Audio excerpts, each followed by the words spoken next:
la phlébite. Certains courent aux urgences pour une simple crampe, d'autres attendent trop avant de se signaler. C'est pas évident de faire la différence. C'est pas évident de faire des diagnostics médicaux et l'autodiagnostic. Et c'est vrai que j'ai pas mal de patients aux urgences qui viennent en ayant une douleur au mollet et en ayant peur que ce soit une phlébite. C'est vraiment quelque chose qui est ancré. Douleur au mollet égale phlébite. Phlébite, c'est un caillot à l'intérieur de la jambe. C'est-à-dire que vous avez la circulation, notre sang, il est fluide. On fabrique des caillots et on les détruit en même temps. Ça, c'est quand tout va bien. Et puis parfois, sous différents facteurs, le caillot, il va pas être détruit. Il va rester dans la jambe, en particulier dans les veines du mollet. Et c'est là où, effectivement, ça fait mal. Ça fait mal au mollet. Il n'y a pas que la douleur. En fait, il y a un triptyque. Il y a 3 symptômes pour la phlébite. Donc déjà, si on veut faire un peu la différence, il faut avoir la douleur, certes, mais aussi un gonflement. Souvent, c'est rouge, c'est un peu gonflé. Et aussi la chaleur. La peau est un peu inflammatoire. On comprend bien, il y a une veine, c'est bouché, il y a un caillot. Tout ça va faire une réaction locale inflammatoire. Donc il faut avoir globalement ces 3 symptômes, gonflement, douleur et chaleur. Et là, il peut y avoir un doute effectivement sur une phlébite, sur ce fameux caillot. Mais alors du coup, si on a juste la douleur?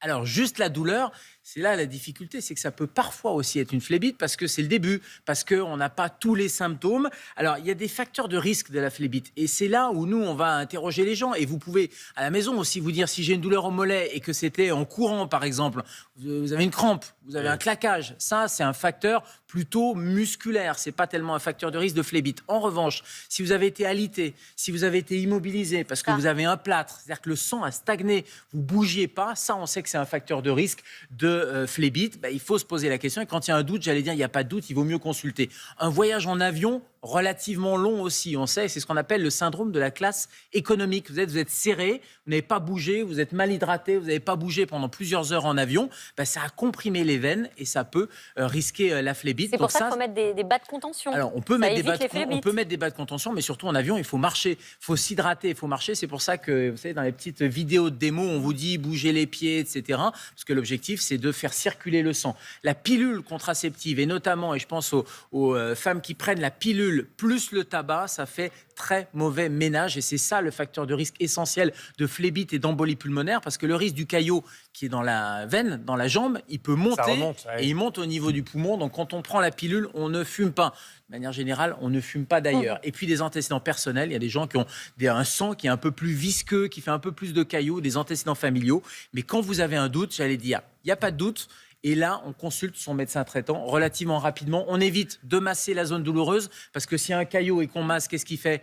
Il va partir dans la circulation générale. On consulte rapidement et même on peut appeler le 15 si on a une gêne respiratoire, une petite douleur thoracique, parce que la phlébite, elle va souvent de pair avec l'embolie pulmonaire. Comment ça se passe d'ailleurs avec le médecin traitant ou aux urgences? Comment on peut établir le diagnostic? Alors, il y a 2 moyens de l'établir. Le meilleur moyen, c'est d'aller regarder ce qui se passe, et c'est l'échographie, ce qu'on appelle l'écho-doppler. Et votre médecin vous prescrira un écho-doppler. On va aller regarder avec une sonde. C'est pas douloureux du tout. C'est pas douloureux. On pose la sonde, ça dure vraiment quelques secondes, et c'est un échographiste ou un angiologue qui va faire cet examen. Parfois même, certains médecins généralistes ou aux urgences, on a des appareils d'échographie et on peut le faire. Et on va regarder que la veine, elle est libre, qu'il n'y a pas de caillot qui s'est formé. Et puis un deuxième examen, ça s'appelle les dédimères. On vous prescrit, c'est une prise de sang. On vous fait la prise de sang et on mesure ce fameux taux de dédimère, et s'il est élevé, c'est peut-être que c'est une phlébite, parce que ça veut dire qu'il y a un caillot qui s'est formé, mais s'il est élevé, ça peut être aussi d'autres raisons.